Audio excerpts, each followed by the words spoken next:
नमस्कार, मैं हूं मोहम्मद शुएब और आप देख रहे हैं 4 स्टार न्यूज। उत्तर प्रदेश उत्तराखंड की खबरों को देखने के लिए लगातार देखते रहिए 4 स्टार न्यूज। 4 स्टार न्यूज, खबर से समझौता नहीं। उत्तराखंड के देहरादून जनपद से बड़ी खबर है। हरियाणा से चक्राता घूमने आए पर्यटकों की एक कार दुर्घटनाग्रस्त हो गई है। यमुनानगर से चक्राता घूमने आए 3 युवक सनसेट पॉइंट में घूमकर वापस चक्राता बाजार लौट रहे थे। इसी दौरान चिरमिरी के समीप उनकी कार अनियंत्रित होकर सड़क के नीचे खाई में पलट गई। थाना चक्राता व एसडीआरएफ की टीम ने मौके पर पहुंचकर ऑपरेशन रेस्क्यू शुरू किया और जिसमें दोनों व्यक्तियों को हल्की चोटें आई हैं। सभी युवकों को सामुदायिक स्वास्थ्य केंद्र चक्राता लाया गया, जहां उनका उपचार चल रहा है।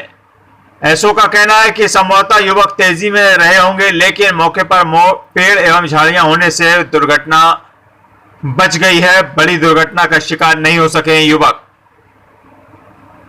Anil Dubey, 4 Star News, Dehradun. उत्तराखंड के देहरादून जनपद में प्रेस वार्ता की गई है। एक प्रेस वार्ता के दौरान डाक पत्थर रोड पर स्थित एक होटल में राहुल प्रियंका गांधी सेना कांग्रेस के प्रदेश महासचिव भास्कर चुंग ने प्रेस वार्ता कर पत्रकारों से कहा कि केंद्र सरकार का फार्मर बिल देश की कृषि आधारित व्यवस्था के लिए एक बहुत बड़ा झटका सिद्ध होगा और इसके भयावह परिणामों की आशंका से आज पूरे देश का किसान सड़कों पर अपनी जंग लड़ने को मजबूर है और कांग्रेस इन किसानों के आंदोलन में मजबूती के साथ अन्नदाता का साथ दे रही है। आइए जानते हैं प्रेस वार्ता के दौरान इन कांग्रेसी नेताओं का क्या कहना है। Anil Dubey, 4 Star News, Dehradun. कोई कोर्ट निकालता है या कोई भी विवाद होता है उस पर, तो किसान को कोर्ट जाने का अधिकार नहीं है। किसान एसडीएम के यहाँ शिकायत कर सकता है और एसडीएम की व्यवस्था पूरा देश जानता है, पूरी दुनिया जानती है। एसडीएम किस तरह से किसके पक्ष में खड़ा होगा सब जानते हैं। कोई चांस नहीं है कि किसानों को इसमें न्याय मिलेगा। आज तक की व्यवस्था थी, कृषक ने फसल काटी, मंडी में ले गया, मंडी में बेची, घर लाया। अगर किसी का कोई लेन देन भी है, किसी का कर्जा देना भी है, तो घर लाके वो दे सकता था, कोई उसकी फसल पे कब्जा नहीं कर सकता था। लेकिन आज की स्थितियां ऐसी हैं, उसकी खड़ी फसल पर कब्जा कर लिया जाएगा। ये इस बिल की दिक्कतें हैं, और ये छोटी दिक्कतें नहीं हैं, ये पूरी बहुत बड़ी दिक्कतें हैं। हमारे देश को हमने जो अपनी किताबों में, टेक्स्ट बुक्स में, जो क्लासों में पढ़ा है, ये कहा गया है हमेशा कि भारत कृषि प्रधान देश है। लेकिन इस बिल के बाद ये कृषि प्रधान देश रह पाएगा या नहीं रह पाएगा, इसमें बहुत बड़ा संदेह है। और जब ये किसानों के हित की बात बता रहे हैं आप, तो क्यों आज किसान सड़कों पर, क्यों आज किसान अपनी जंग सरकार से लड़ने को मजबूर है? सरकार ने लोगों को खांचों में बांट दिया, छोटे छोटे वर्गों में बांट दिया। किसान का आंदोलन अलग चल रहा है, कर्मचारियों का, मजदूरों का, रेलवे का, एयरलाइंस का, एयरपोर्ट्स का, बीएसएनएल का, बैंकों का, हर वर्ग समाज का आज आंदोलन कर रहा है। तो इसमें हमारा कहना यह है, कल हमारी कांग्रेस कमेटी ने पुतला फूंक के एक शुरुआत करी है। राहुल प्रियंका गांधी सेना ने निर्णय लिया है, मैं राहुल प्रियंका गांधी सेना का प्रदेश महासचिव संगठन भास्कर चुंग हूँ और मैं आपको इस बारे में बताना चाहता हूँ कि राहुल प्रियंका गांधी सेना इस बारे में जन जागरूकता अभियान कांग्रेस कार्यकर्ताओं के सहयोग से उनको साथ लेकर चलाने जा रही है। घर घर जाकर किसानों को, मजदूरों को, व्यापारियों को, आम जनता को जागरूक किया जाएगा कि ये बिल इस देश को तबाह करने वाला बिल है। इस देश की बचाने के लिए इस बिल की हम सब मिलकर खिलाफत करें। हमारे राष्ट्रीय अध्यक्ष आदरणीय जगदीश शर्मा जी पूरा प्रयास कर रहे हैं कि जितने भी आंदोलन वर्ग हैं, अलग अलग वर्ग, रेलवे, किसान, मजदूर, असंगठित क्षेत्र के मजदूर, संगठित क्षेत्र के मजदूर, एयरलाइंस, एयरपोर्ट, पायलट, बैंक वाले, एलआईसी वाले, जितने भी इस सरकार से नाराज लोग अलग अलग आंदोलन कर रहे हैं, इन सारे आंदोलनों को जगदीश शर्मा जी हमारे राष्ट्रीय अध्यक्ष एक मंच पर लाने का अभियान छेड़ने वाले हैं। उनको एक मंच पर लाने का प्रयास कर रहे हैं और इसके बाद कांग्रेस और तमाम समाज सेवी लोग इस आंदोलन का नेतृत्व करेंगे और इस देश से जो जन विरोधी ताकतें हैं उनको उखाड़ फेंकने का काम हम सब मिलकर करेंगे। धन्यवाद। आपका कोई सवाल हो तो आप पूछ सकते हैं। हमारे साथियों, आज पूरे देश का किसान सड़कों पर है, परेशान है, और एक मजाक चल रहा है सोशल मीडिया में कि 70 सालों में पहली बार ऐसा हो रहा है कि सरकार किसानों का भला करना चाहती है लेकिन किसान अपना भला करने से मना कर रहा है। हकीकत यह है कि किसान अपना भला चाह रहा है और सरकार किसान का बुरा करना चाह रही है। अलोकतांत्रिक तरीके से राज्यसभा में इस फार्मर बिल को पास कराने का काम किया गया, दर्शाया गया कि पास हो गया है।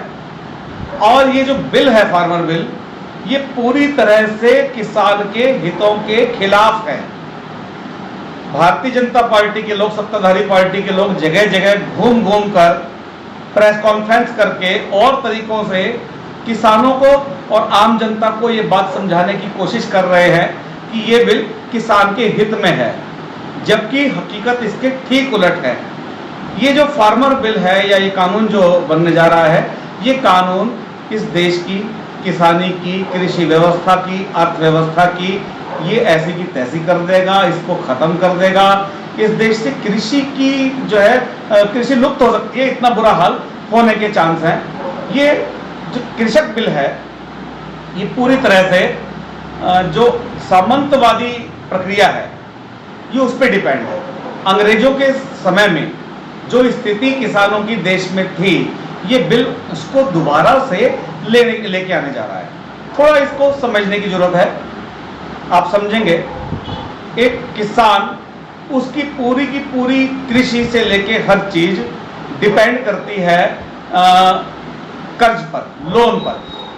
किसान जाता है, मंडी की व्यवस्था है, आड़ती से अपने लिए कुछ पैसा ले आता है, क्योंकि उस आड़ती के जाके उसने अपनी फसल बेचनी होती है। आड़ती खुशी खुशी उसे पैसा दे देता है, पैसा लेने के बाद कृषि करता है, कृषि करने के बाद वो मंडी में ले जाके उसको बेचता है, तो उसी कर्ज की वसूली भी हो जाती है और उसके पास अपनी फसल है। ये मंडी की व्यवस्था को ही खत्म करने वाला बिल है।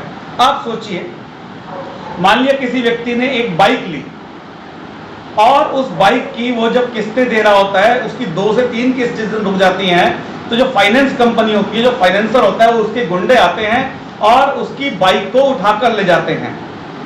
वो बाइक उस व्यक्ति के अधिकार में नहीं रहती। लेकिन किसानों के साथ ऐसा नहीं होता, क्योंकि किसान अपनी फसल मंडी में ही बेच सकता है, ऐसे प्रावधान हैं। ये जो एक्ट आ रहा है, इस एक्ट से किसानों के हित की जो व्यवस्था थी, मंडी व्यवस्था, वो खत्म हो जाएगी। होगा क्या? 2 चीजें इसमें कर दी हैं। एक तो एमएसपी की व्यवस्था इसमें कुछ खोली नहीं है, कोई एमएसपी की इसमें व्यवस्था नहीं है, न्यूनतम समर्थन मूल्य नहीं है। आज तक की व्यवस्था ऐसी है कि एक न्यूनतम समर्थन मूल्य हर फसल का निर्धारित होता है और किसान अपनी फसल को उस न्यूनतम समर्थन मूल्य पे बेचा करता है। लेकिन जो वो व्यवस्था होगी, उसमें कोई न्यूनतम समर्थन मूल्य नहीं है, पहली चीज। दूसरी चीज, किसान को कर्ज लेना पड़ेगा, क्योंकि आड़ती कर्ज नहीं देगा, मंडी समिति की व्यवस्था खत्म।